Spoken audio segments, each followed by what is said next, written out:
Radio Video. Investigación, rigurosidad, pluralidad.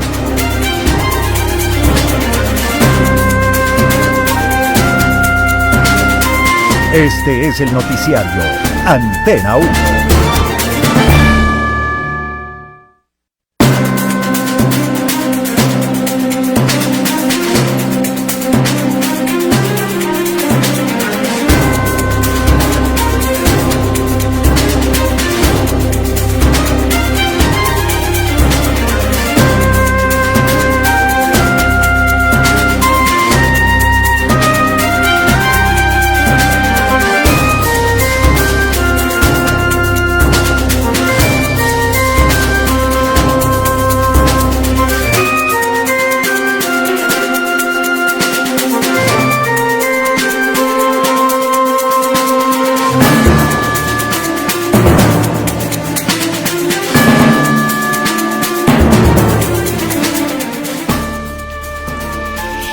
Amigos y amigas, muy buenas noches, bienvenidas a la información. Estamos ya en la segunda edición informativa de este día, Noticiario Antena 1, miércoles 15 de febrero de este 2023. Les saluda Rosana Encalada.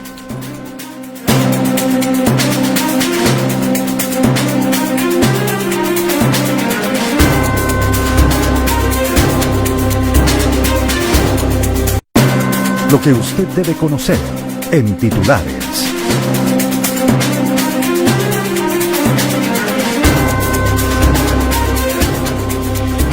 Desde el día lunes 13 de febrero arrancó un control jurídico a la investigación previa por presunto caso de tráfico de drogas en Manabí, que constituye la base de las denuncias, de las más recientes denuncias expuestas por el medio digital Aposta.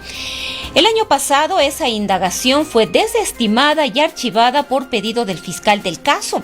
Se conoció que personal especializado de la Dirección de Control Jurídico y Actuación Fiscal de la Fiscalía General del Estado tiene como objetivo verificar si hubo o no irregularidades en esa investigación previa y si el pedido de archivo que hizo aquel fiscal fue correcto. El ministro de Gobierno, Henry Cucalón, llama corrupto a Hernán Luque y lacra a Rubén Cherres. Marca distancia entre ellos y el presidente de la República, Guillermo Lasso. El ministro de Gobierno, quien fue legislador social cristiano y secretario del municipio de Guayaquil durante la administración de Jaime Nebot, señala que hay grupos políticos que están jugando con la democracia y advierte que frente a ello habrá una respuesta firme del gobierno. Plantea la unidad nacional frente a la amenaza del crimen organizado. La Fiscalía investigará a Diego Ordóñez, secretario de Seguridad, por presuntos vínculos con una empresa offshore. La denuncia parte del Legislativo después de encontrar presuntas irregularidades en la declaración juramentada de bienes y capitales del secretario nacional de Seguridad, lo que podría recaer en el delito de perjurio.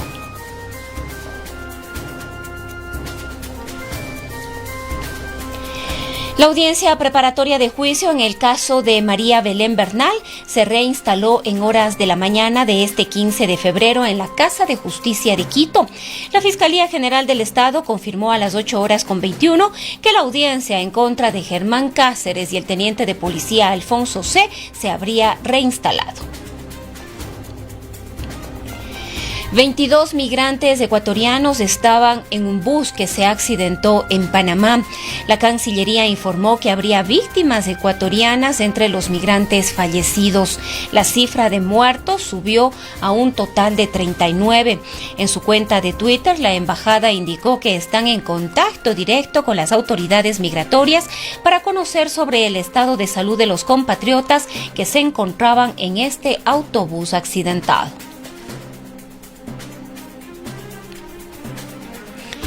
Dos policías heridos tras la liberación de alias JR en la ciudad de Guayaquil. Tras esta liberación del cabecilla de los choneros, 2 policías resultaron heridos en un enfrentamiento. El día miércoles, el ministro del Interior, Juan Zapata, informó que luego de la liberación de alias JR y de otros 10 prisioneros, los vehículos pasaron por un control policial. Los ocupantes de estos autos realizaron varios disparos contra los agentes, hiriendo a 2 policías. Tras la balacera, la policía detuvo a una persona y decomisó municiones y varias armas como un fusil y una subametralladora. El impuesto al valor agregado bajará durante este feriado de carnaval. El impuesto al valor agregado pasará del 12% al 8% durante los días lunes 20 y martes 21 de febrero. Esta reducción del IVA en carnaval solo aplica para las compras realizadas en negocios del sector turístico, entre ellos hoteles y restaurantes. El 45.75% de la red vial a escala nacional, es decir, 4.706 kilómetros, está en estado regular o mal estado y se recomienda circular con precaución. El anuncio se hizo con miras a este feriado de carnaval que iniciará ya prácticamente el día 18 de febrero y culminará el martes 21 del mismo mes. El ministro de Transporte y Obras Públicas, Darío Herrera, indicó que se aplicarán operativos de control en los 10.290 kilómetros de la red vial estatal.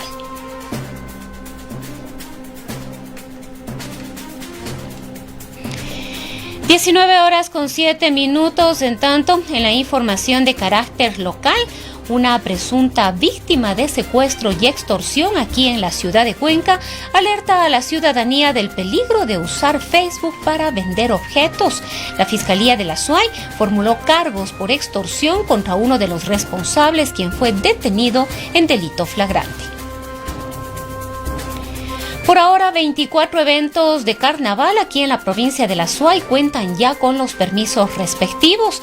Gustavo Toledo, intendente de policía de la SUAY, hizo un llamado a la ciudadanía a ser corresponsables, evitar llevar objetos de valor a eventos masivos, de igual manera evitar el consumo de alcohol.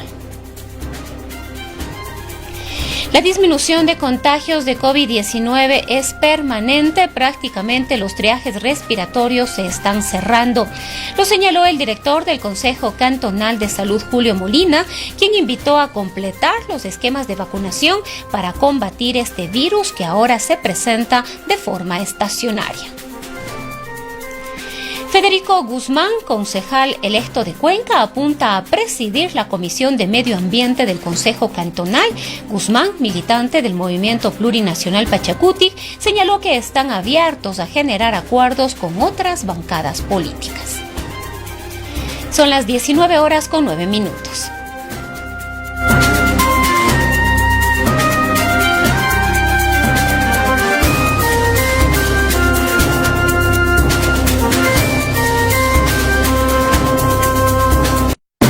Y las entrevistas pactadas para hoy.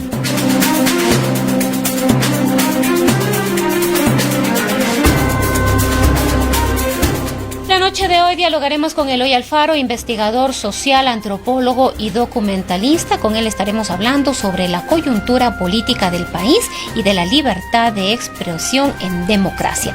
También tenemos el diálogo mantenido con el licenciado Arturo Torres. Él es periodista de investigación, editor de Código Vidrio, autor de varios libros, entre ellos El juego del camaleón y Rehenes. Con él hablamos sobre el poder y el periodismo y un análisis de coyuntura.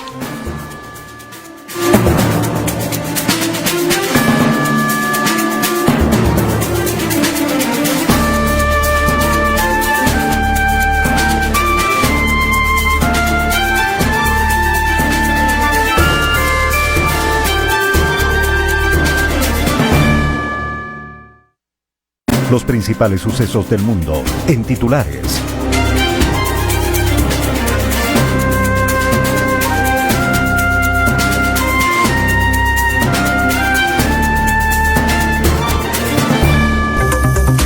Más armas para Ucrania, mayores presupuestos de defensa. La OTAN presiona para elevar el respaldo militar a Ucrania, que admite serias dificultades en líneas del frente bélico en el Donbass. Aquí en Francia persiste el desconcierto en la Asamblea Nacional en torno al cuestionado proyecto de reforma del sistema de pensiones, quinta jornada nacional transitoria de movilizaciones contra la ley a partir de esta misma medianoche. En Francia, de las Américas, alegatos finales en el juicio en Estados Unidos contra el exzar antidrogas García Luna. En Perú, la denuncia penal elevada contra la presidenta Boluarte por la muerte de 6 manifestantes en diciembre pasado.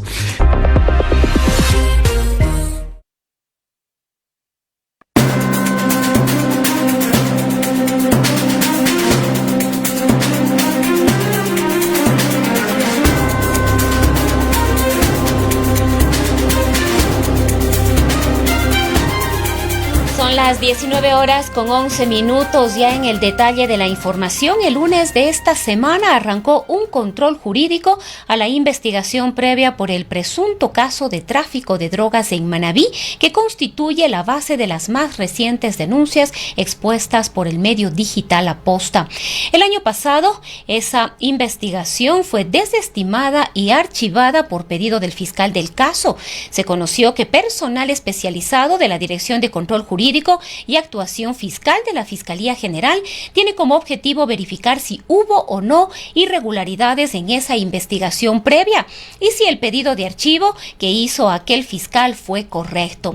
La fiscal general de la Nación, Diana Salazar, fue quien dispuso que se realice el control jurídico. Ella aseguró que si durante esa evaluación se encuentran nuevos elementos fácticos, dicha investigación podría ser reabierta. Es decir, esa investigación se podría reabrir si se encuentra en el expediente indicios de que sí se perpetró el delito de tráfico de drogas.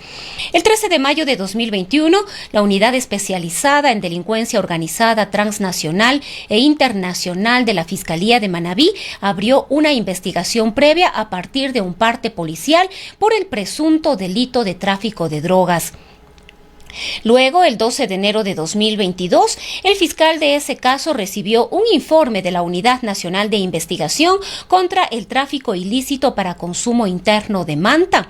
En ese documento se menciona que no se ha logrado obtener elementos de convicción que aporten al proceso investigativo, razón por la cual y por el tiempo transcurrido de investigación solicito a usted, mi teniente coronel, que el presente parte policial sea remitido al señor agente fiscal.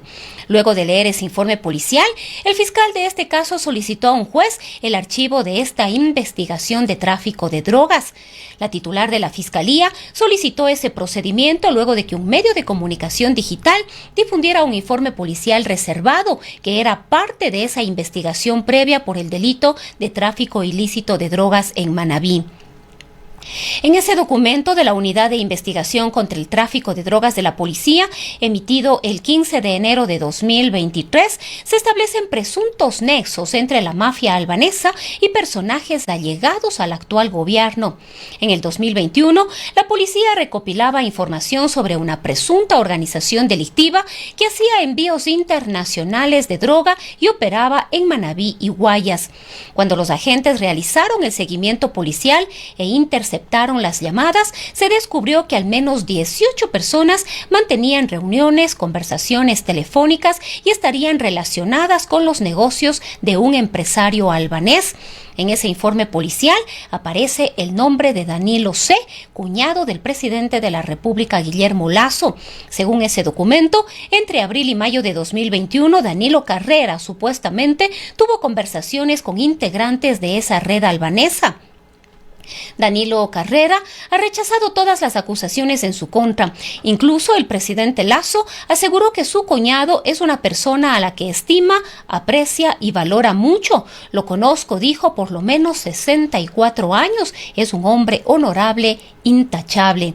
En el informe también se menciona a Rubén Cherres, quien también se habría reunido con un representante de la mafia albanesa. Rubén Cherres es señalado por gestionar cargos en empresas públicas, aprovechándose supuestamente de la amistad con Danilo Carrera. En el informe policial que fue revelado por el medio digital Aposta también se menciona una supuesta influencia de Rubén Cherres con el ex consejero presidencial Aparicio Caicedo para gestionar cargos públicos. Aparicio Caicedo, en cambio, asegura que jamás ha incurrido en ese acto de corrupción y que no conoce a Rubén Cherres. Nunca en mi vida lo he conocido ni he realizado ninguna de las acciones que se describen ahí, indicó el exfuncionario del actual gobierno. La investigación previa, en donde consta este informe policial al que hace referencia el medio digital Aposta, fue cerrada porque no se hallaron elementos de convicción que aporten al proceso investigativo por presunto tráfico de sustancias ilícitas. En este contexto, el próximo 23 de febrero estará listo el informe de la Comisión Ocasional sobre el caso Encuentro, o también conocido como el Gran Padrino, que investiga esta supuesta red de corrupción. Los asambleístas esperan que se recomiende el juicio político contra el presidente. Con toda la información que tenemos, más las comparecencias, la comisión tomará algunas decisiones. Va encaminado a que sea una salida constitucional que se le va a dar al país. ¿Cuál? Puede ser un juicio político. Hay varios indicios que apuntan para el juicio político para el señor presidente, en el que el presidente haya recibido 1,5 millones, sí, del narcotráfico. Y el ministro de Gobierno, el nuevo ministro de Gobierno, Henry Cucalón, llama corrupto a Hernán Luque y lacra a Rubén Cherres, marca distancia entre ellos y el presidente de la República, Guillermo Lasso. Henry Cucalón, quien fue legislador social cristiano y secretario del municipio de Guayaquil durante la alcaldía de Jaime Nebot Sadi, señala que hay grupos políticos que están jugando con la democracia y advierte que frente a ello habrá una respuesta firme del gobierno. Plantea la unidad nacional frente a las amenazas del crimen organizado. El actual ministro de Gobierno estuvo en una larga entrevista con Anderson Boscan. Les presentamos una parte de ella. Al cuñado del presidente de la República, sí, sobre eso, ¿qué le ha dicho Lo más el presidente importante de la es que en la administración pública no existe un solo familiar del presidente de la República. No, existe algo Aquí peor. Nadie está por encima de la ley. Existe algo peor, es gente que no responde al control político, gente que puede influir en el presidente, gente que le entrega currículums de los que van a ser ministros, como Bernardo Manzano, que tuvo que... ¿Le entregaron al presidente un currículum? No, le entregaron a una persona de la mafia, un digamos año así, ¿no? antes. Bueno, ese operador de la mafia que debería ser procesado por la justicia y ojalá sentenciado allá. Pero ¿Cómo logra el problema Cherres? es que en la narrativa y en el relato que merece que sea contrastado, poco más ya ponen entonces que el presidente de la República y todo lo demás. Qué fácil suavizar algo tan duro. ¿No está reconociendo usted que Bernardo Manzano... Sí, reconociendo. El hecho es que Bernardo Manzano le entregó un currículum a la mafia albanesa. Espérenme un segundo. El señor Bernardo ministro, Manzano, que fue designado ministro un año después. ¿Me va a dejar hacer la pregunta o no? Y el día de ayer dejó de ser ministro de Estado. Ministro. No, ya te pareces a Carlos. A ver, no es que hoy tengo una entrevista con Carlos Vera, estoy practicando. No es que me va a cortar a cada rato. El periodismo no se agota en el relato de los acontecimientos.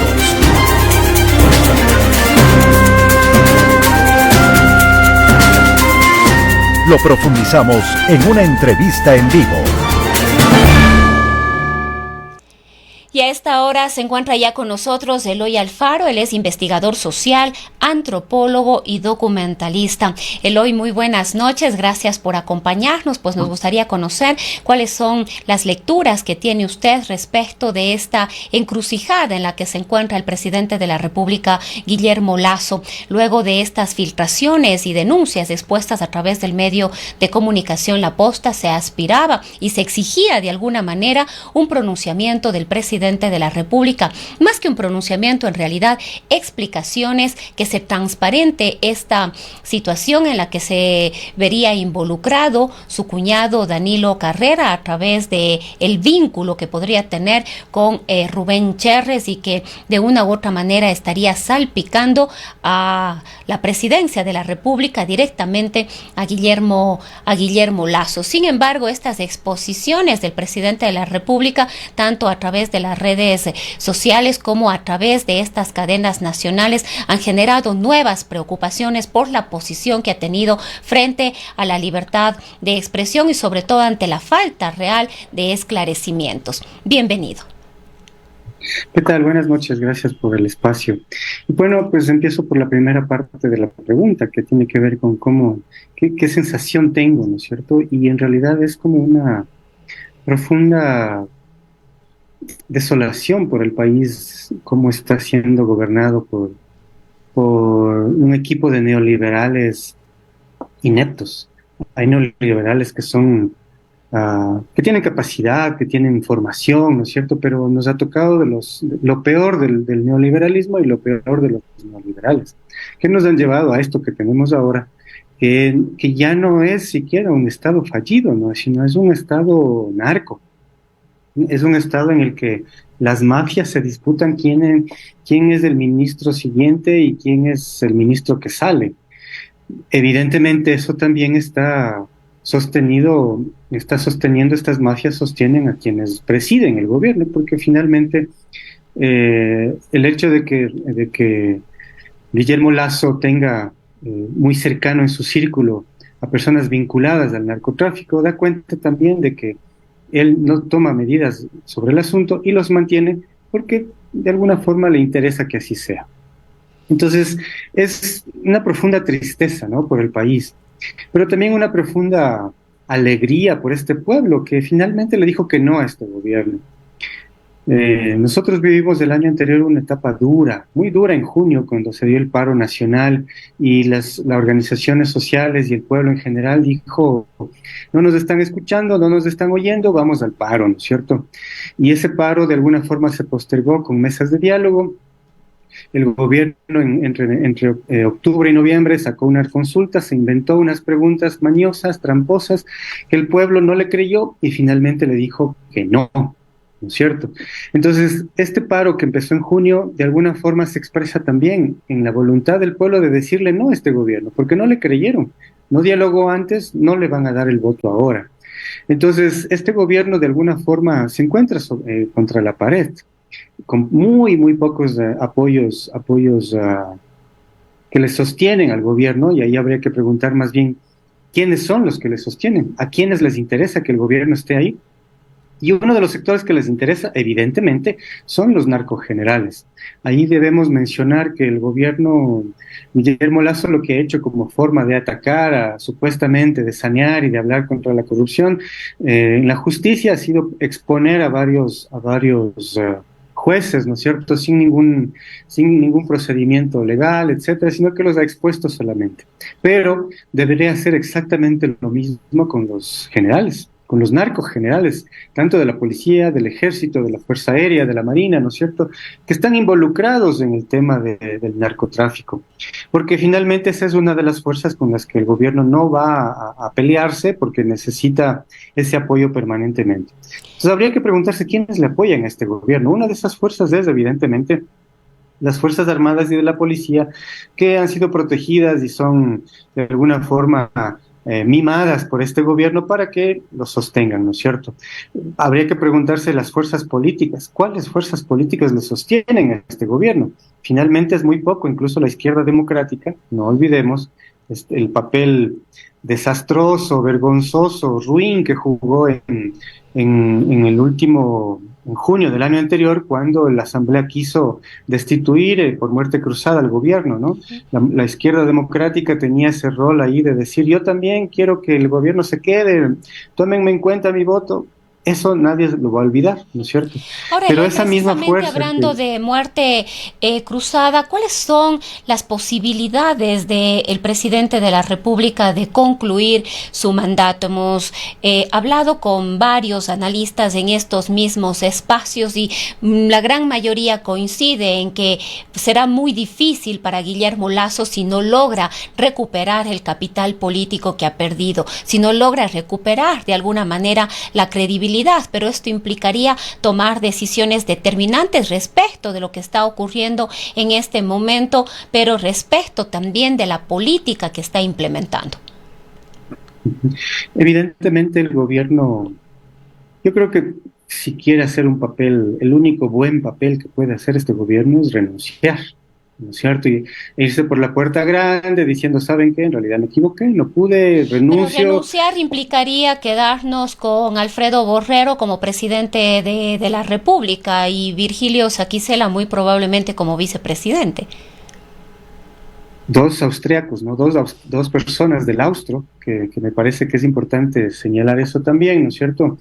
Bueno, el vicepresidente, creo que la pregunta es, ¿qué hace siempre, no? ¿Dónde está? ¿Está trabajando o está, no sé, en Dubái o no sé? Yo creo que por decencia el presidente debería renunciar, a pesar de que queden estos dos ¿Debería individuos. renunciar o debería convocar a una muerte cruzada? Esa es la otra opción. Yo creo, insisto, que la primera opción, por dignidad, él debería renunciar, ¿no es cierto? Por dignidad irse por ahí. Pero evidentemente el otro mecanismo constitucional es la muerte cruzada, que o la hace él convoca y llama, ¿no es cierto?, por conmoción o por cualquier razón a la muerte cruzada, o la Asamblea Nacional lo puede hacer también. Que esas dos salidas constitucionales a partir del juicio político que la Asamblea ya está sonando, ¿no es cierto?, que puede ser una causal para que el presidente sea destituido y que haya una muerte cruzada, esas dos posibilidades constitucionales me parece que son las salidas más adecuadas. Pero, ¿no es cierto?, y ahí viene el problema, que sabemos que los intereses políticos de los asambleístas, que no son tampoco eficientes, ni son tampoco honestos, ni son tampoco correctos, ¿no es cierto?, sabemos que van a transar, van a negociar, lo cual nos deja otra vez en el escenario de junio del 2022 y en el escenario de octubre del 2019, donde el pueblo tiene que salir a la calle para tomar una postura, ¿no es cierto? Esa última postura, es decir, un paro, una movilización, una marcha, esa es la que no queremos. Yo no quiero eso, ¿no es cierto? Yo prefiero que se resuelva constitucionalmente. Pero si eso no ocurre, habrá que salir, porque tampoco podemos permitir que este gobierno siga haciendo lo que está haciendo, las ineptitudes que tiene, negociando con el narcotráfico, ¿no es cierto? No podemos permitir eso. Creo que por decencia, si la Asamblea o el mismo presidente no toman la decisión, habrá que tomarla nosotros.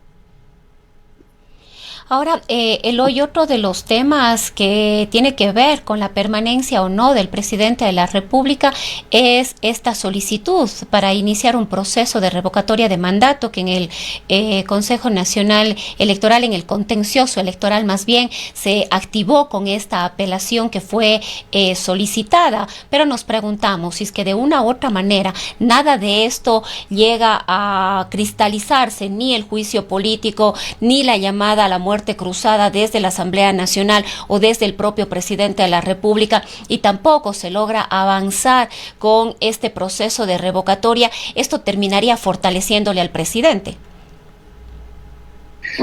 No sé si fortaleciendo, porque yo creo que lo que ocurrió en esta semana con los resultados de la consulta popular, con los audios y con todos los posts que ha sacado los medios de comunicación, especialmente La Posta, ¿no es cierto?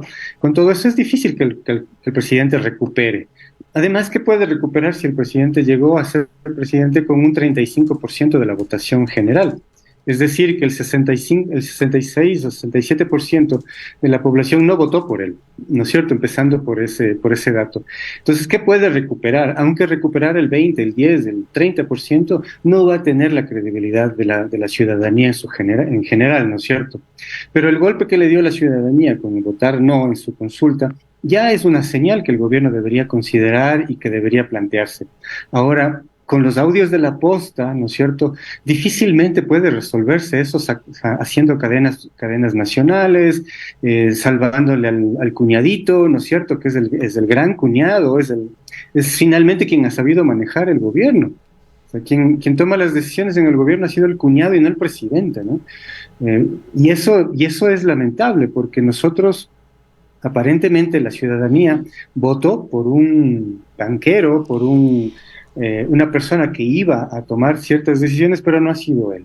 Entonces Ahora, el capital Eloy, político del gobierno está lo que hemos mermado. escuchado incluso a manera de justificación, le acabábamos de escuchar a Henry Cucalón, actualmente ministro de Gobierno, luego de la salida de Francisco Jiménez, quien advertía que en ninguna de estas investigaciones se lo menciona directamente al presidente de la República, e incluso él marca una distancia entre estos otros personajes y el propio presidente.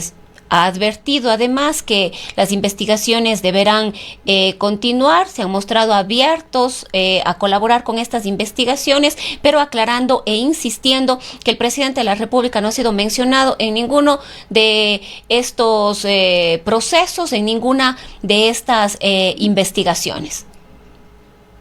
No hace falta que se lo nombre, ¿no?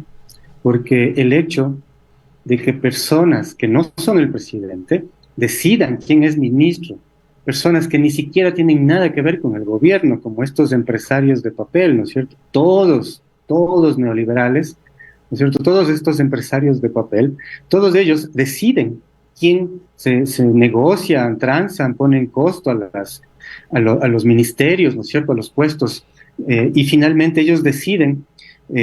La pregunta es quién finalmente está gobernando. No hace falta que le nombren a Guillermo Lasso como el que ha transado, el que ha recibido millones.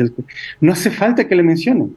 Él es el presidente y debería saber, su equipo debería ser absolutamente ético, debería ser absolutamente moral, ¿no es cierto? Porque estamos hablando de el país, estamos hablando de millones de ciudadanos. Sin embargo, ¿no es cierto? El gobierno, lo que está ocurriendo aquí es deja pasar. ¿Por qué? Porque es el primo, porque es el cuñado, porque es el empresario X, porque es el hermano, ¿no es cierto? Pero eso no ocurre con quienes, por otro lado, ¿no es cierto?, están reclamando, están cuestionando. Nosotros veamos cómo se tildó a quienes votamos por el no es cierto? Cómo se tildó de narcos. Todos los que votan por el no son narcos. Todos los que no están con el gobierno son narcos. Los indígenas en su momento fueron auspiciados por el narco. Finalmente eso nada de eso se comprobó, ¿no es cierto? Entonces, ¿por qué en este caso el gobierno lo que hace es proteger a quienes ese círculo, ¿no es cierto? Ese círculo que está ahí, ese círculo nefasto que ha hecho que el gobierno negocie con el narco, que los narcos pongan ministros, que los narcos pongan generales, que los narcos, ¿el gobierno qué? Él es el absolutamente responsable, porque él debe cuidar que su círculo sea ético, y no lo ha hecho. Empezando por ahí, la duda es, ¿el gobierno, el presidente, sabe todo esto? ¿El presidente dejó que ocurra todo esto? ¿No es cierto? El presidente, si no supo y tampoco dejó, significa que él no tiene control de eso. Por tanto, no tiene que estar en el poder, por tanto, no tiene que estar en el gobierno. Y yo, como tal, como persona, como ciudadano, voy a pedir con una carta escrita que el señor presidente Guillermo Lasso renuncie por esa ineptitud. Yo creo que ese debería ser un ejercicio que todos los ciudadanos deberíamos hacer, los que votaron por él y los que no votamos por él, ¿sí? Pedirle que por favor renuncie, deje este gobierno, deje en paz al Estado, porque nos estamos yendo a la debacle. Todos lo sentimos, los mismos empresarios lo sienten, ¿no es cierto? Los mismos cámaras de industria saben que no está funcionando ni la economía, ni la política, ni todo lo que tiene que ver con la inversión pública, la inversión social, la inversión general, no está funcionando. Entonces, nos estamos yendo a pique. Por tanto, yo como ciudadano común y corriente, Eloy Alfaro, ¿no es cierto?, pido que el señor presidente renuncie. Y esa va a ser mi postura y también la invitación a que muchos ciudadanos nos manifestemos y pidamos que salga, por favor, en paz, tranquilamente, que no nos obligue al show de una propuesta desde la Asamblea de muerte cruzada. ¿Sí? Por favor, que se retire. Ahora, Eloy, quizás ya para ir cerrando de manera muy concretita en honor al tiempo, también otra lectura sobre este nuevo escenario político que se ha configurado a partir de lo que fueron las elecciones del 5 de febrero. Sí, me parece que hay dos fuerzas principales, ¿no es cierto? Una que es la Revolución Ciudadana y lo que es Pachacuti. Yo creo que la Revolución Ciudadana debe cosechar lo que ha trabajado, pero teniendo cuidado, y a mí me llama mucho la atención que la Revolución Ciudadana haya triunfado, ¿no es cierto?, por primera vez sin Rafael Correa en las fotos de los candidatos. Y eso creo que es un elemento central. Es decir, el principal, quienes hacían la campaña antes era Rafael Correa con el candidato a presidente de la Junta Parroquial, con el candidato a concejal, con el candidato a lo que sea, ¿no es cierto? Pero estaba la cara o el rostro de Rafael Correa. Es la primera vez, ¿no es cierto? Pero bueno, que la Rafael Revolución Correa Ciudadana estuvo presente en todas las campañas, inclusive en la campaña para el Consejo de Participación Ciudadana. Exactamente, pero no, digamos, no ha sido el vocero oficial, no ha estado, digamos que a mí me late, y he recorrido varias partes del país en este tiempo, y me late que por primera vez, ¿no es cierto?, los candidatos no tuvieron que estar en la misma tarima con Rafael Correa para ganar. Ese es un indicador importante, y a eso va mi reflexión siguiente, ¿no es cierto?, que cuando he visto algunos tweets, algunos mensajes de algunos personajes que trabajaron en el gobierno de Rafael Correa, que han mencionado cómo hemos vuelto, retomamos otra vez, estamos acá, ¿no es cierto?, cuando la ciudadanía en realidad no votó por ellos. Sí, yo puedo mencionar, está Virgilio Hernández, está la familia Solís, ¿no es cierto? Entonces, que no digamos, las personas no votaron por ellos. Me parece que la Revolución Ciudadana tiene en sus manos ahora la posibilidad de demostrar que lo pueden hacer, ¿no es cierto? Demostrar que pueden hacer una buena gestión en los próximos años sin, ¿no es cierto?, valerse de aquellos personajes que no le hicieron bien a la política de la Revolución Ciudadana, ¿sí? Yo creo que tienen la posibilidad de hacerlo solos y hacerlo bien, con nuevas personas, con nueva gente, ¿no es cierto?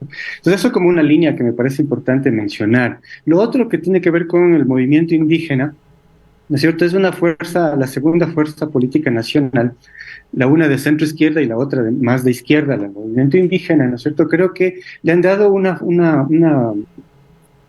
reseña al país, y que si se quiere, ¿no es cierto?, de unas nuevas caras, de unos nuevos rostros y la posibilidad de hacer una política desde abajo.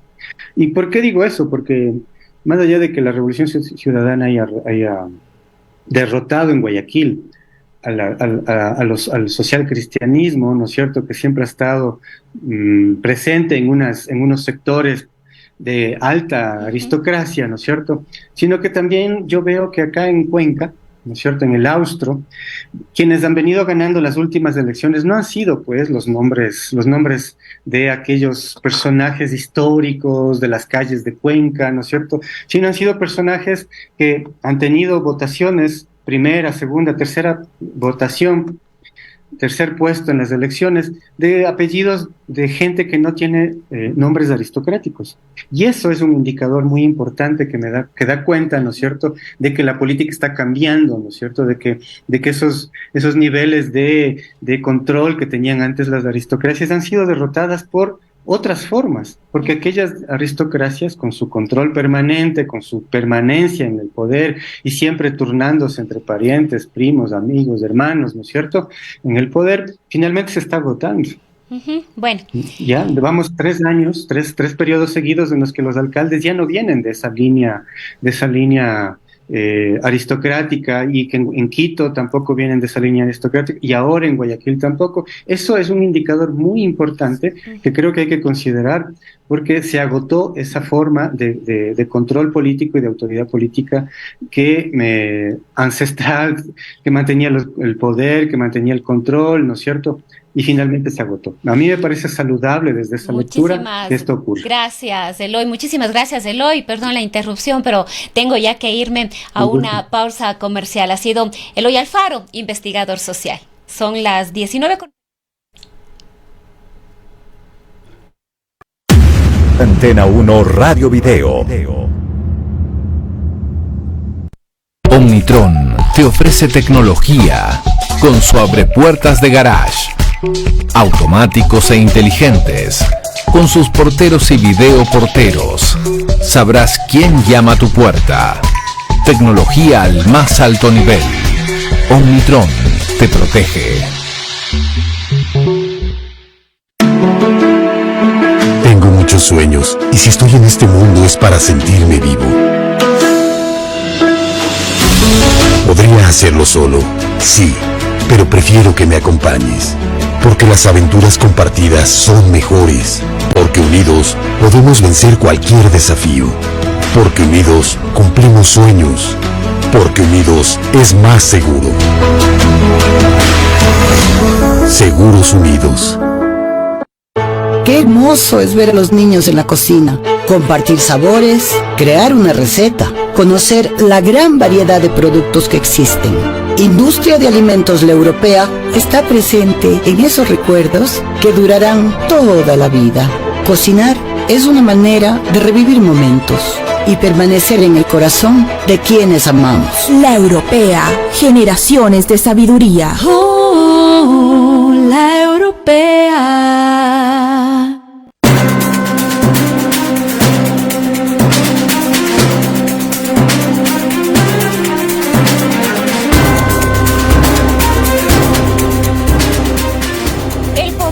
Periodismo en un análisis de coyuntura con Arturo Torres, editor de Código Vidrio, además autor de algunos libros, entre ellos El juego del camaleón y Rehenes. Arturo estuvo en un diálogo con Gustavo Cardoso. Saludamos al licenciado Arturo Torres, periodista de investigación de larga data en el país, editor de Código Vidrio, autor de dos importantes libros periodísticos, El juego del camaleón y Rehenes.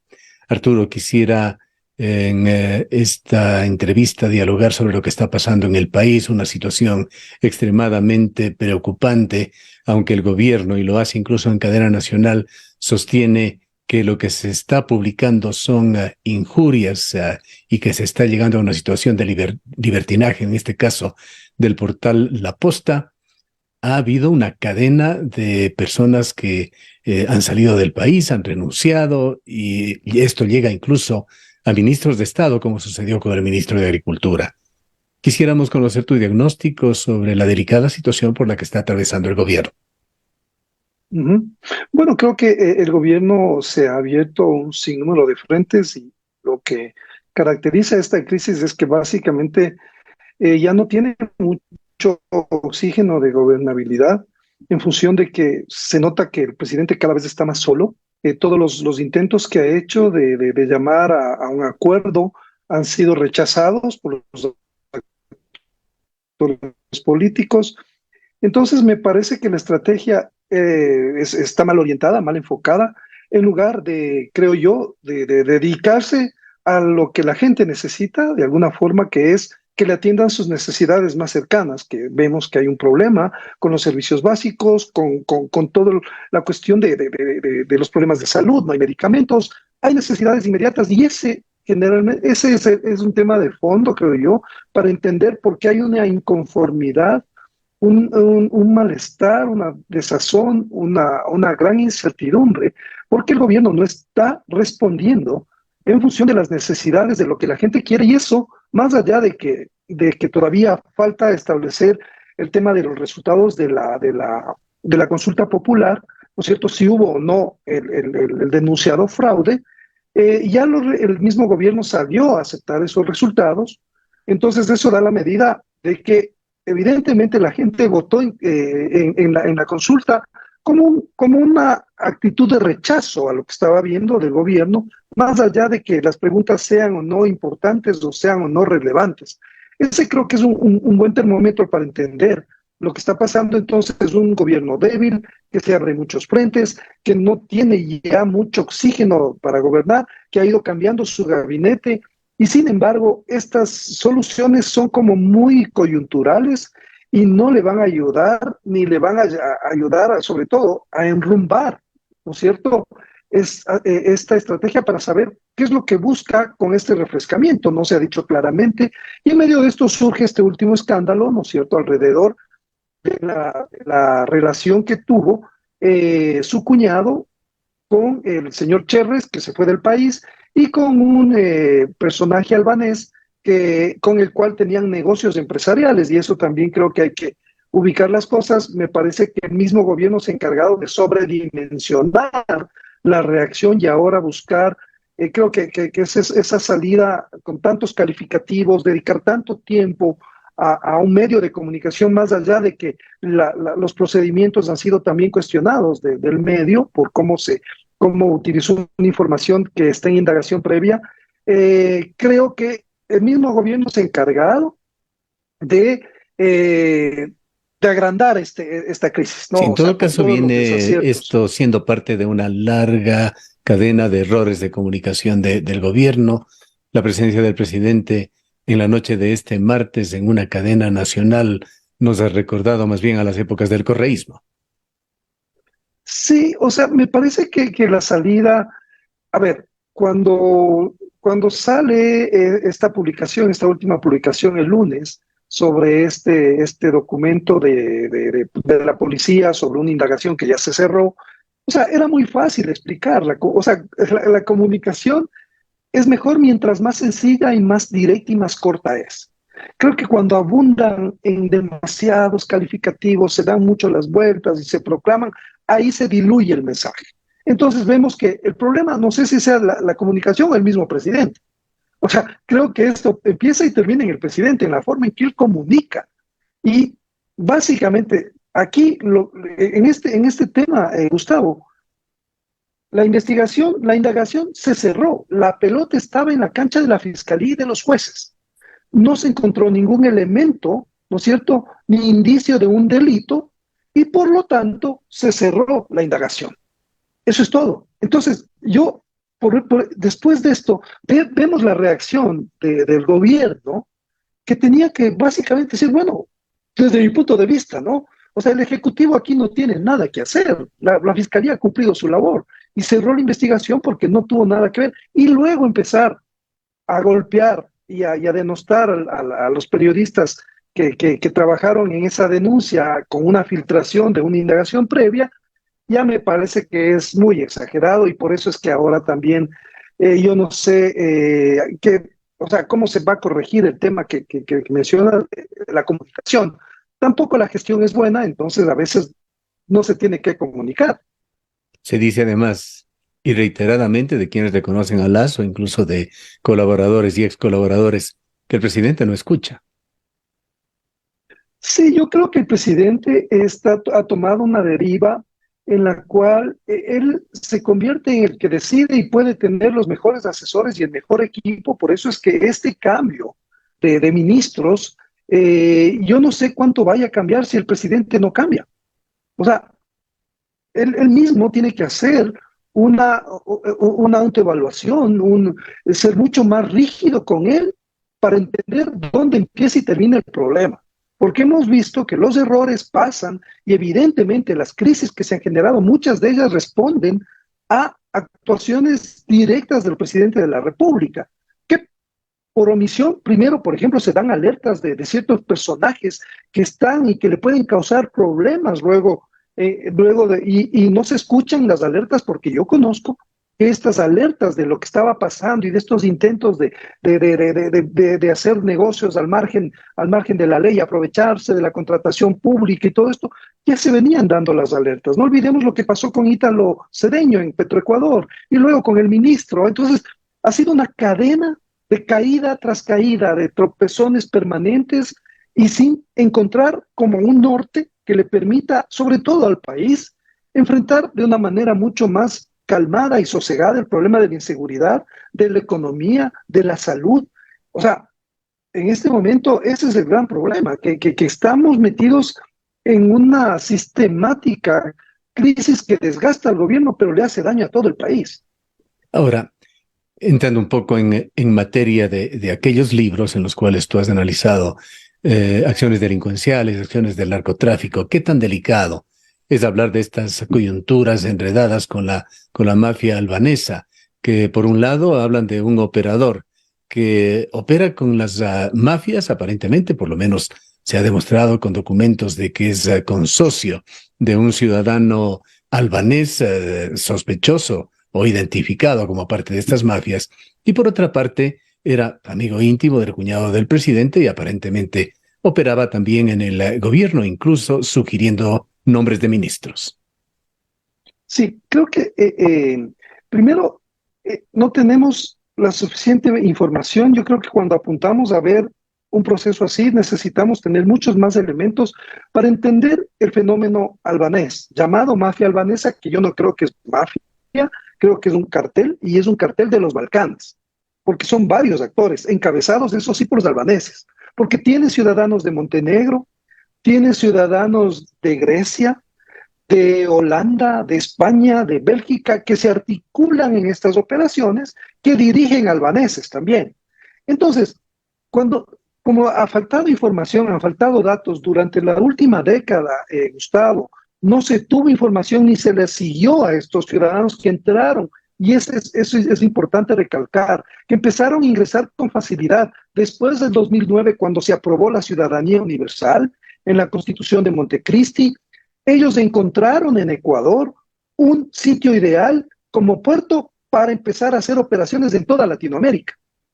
Entonces vemos que ahora mismo los carteles de los Balcanes encabezan las operaciones de envío de cocaína desde Guayaquil hacia Europa, que se volvió el principal destino de la cocaína ecuatoriana, de la cocaína que pasa por Ecuador desde Colombia. Entonces estamos 7-3 o 6-4, es decir, 6 de cada 10 toneladas van hacia Europa y 4 toneladas van hacia Centroamérica y Estados Unidos. Todo esto significa un gran movimiento económico, una gran diversidad, pero esto viene pasando desde hace 10 años. Las manifestaciones que estamos encontrando hoy, cuando aparecen personajes vinculados a los albaneses y han habido detenidos, uno de los cabecillas más importantes de estos carteles y de estas organizaciones transnacionales criminales estuvo detenido hasta el año pasado en la cárcel de Cotopaxi y fue liberado por un juez, aunque no cumplía su sentencia, pero son como partes del rompecabezas que nos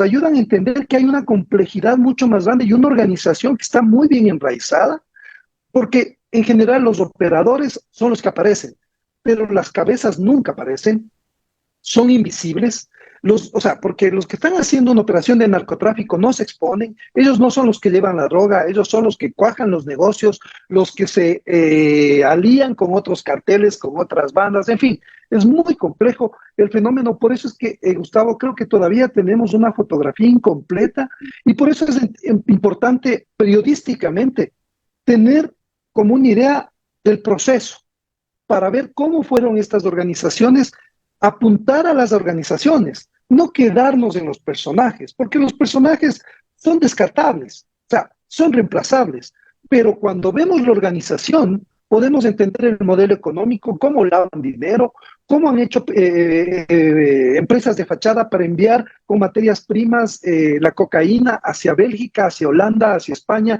hacia Inglaterra, cómo se volvió Ecuador el centro de operaciones de los albaneses y de otras organizaciones de los Balcanes para conectar operaciones del narcotráfico en otros países de Latinoamérica como Perú, como Chile, como Colombia.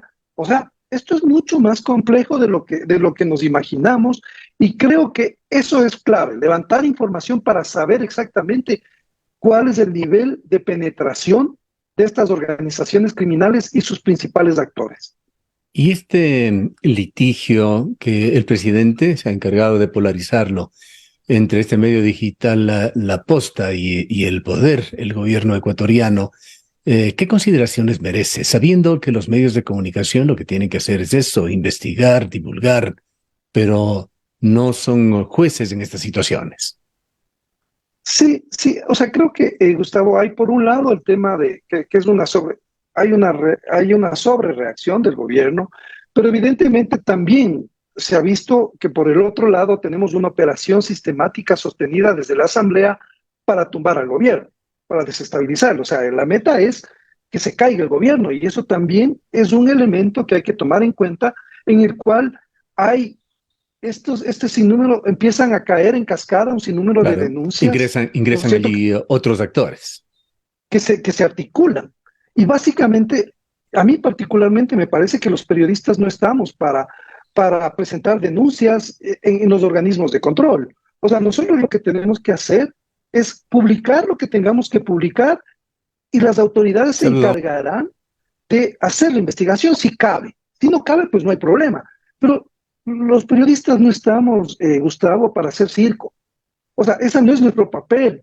No estamos sabiendo que hay un ambiente político en la Asamblea, sabiendo que hay una animadversión y un sesgo. ¿Cómo un periodista puede prestarse a ese juego? O sea, como digo, ahí ya entramos en otro campo que yo no quiero juzgar a mis colegas, porque creo que cada uno tiene que defender sus posiciones, pero particularmente opino y creo que el papel del periodista debe ser en esos temas cuando uno publica, debe ser completamente pegado a la información, a los datos. Los periodistas no estamos para ir luego a protagonizar estos shows de entregar la denuncia, de amplificarla, de hacer juicios de valor, de descalificar a las autoridades. Son acciones más propias de un tipo de periodismo que no es precisamente el más adecuado, el amarillismo. Sí, entonces esto nos pone frente a a muchos elementos y muchos fenómenos que se cruzan para entender que hay algo que está muy grande, que también, evidentemente, como decía hace un momento, el gobierno no ha sabido manejarlo apropiadamente, y creo que el tiempo cada vez le juega más en contra al gobierno, porque va perdiendo espacios de gobernabilidad de manera acelerada. Finalmente, ¿qué desenlaces podría tener esta grave situación? ¿Qué es lo previsible? Bueno, yo creo que en el campo judicial, porque tenemos el campo judicial y el campo político, básicamente, ¿no es cierto?, que además tienen injerencia en el manejo del país, en lo económico, en lo social, que son como las cosas que realmente deberían ser una prioridad. Sin embargo, estos dos fenómenos, en el judicial, yo creo que ese caso no prospera, ¿no es cierto?, porque ya la misma fiscalía ha investigado y no encontró nada. Aunque también hay algunas fallas que se cometen en esa investigación, hay que decirlo, ¿no es cierto? Y luego, en el campo político, pues ya sabemos cuál es la hoja de ruta. Ellos van a querer destituir al presidente. No hay cómo perderse, porque ya lo quisieron hacer. Lo han hecho de manera sistemática.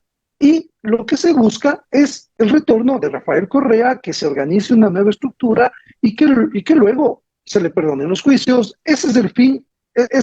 Es penoso decirlo, pero el correísmo está anclado a ese fin. No se replantea las cosas más allá de buscar el retorno de su líder, y no repara en todo este tipo de actitudes, porque la Asamblea también ha hecho juicios de valor, ha adelantado criterio.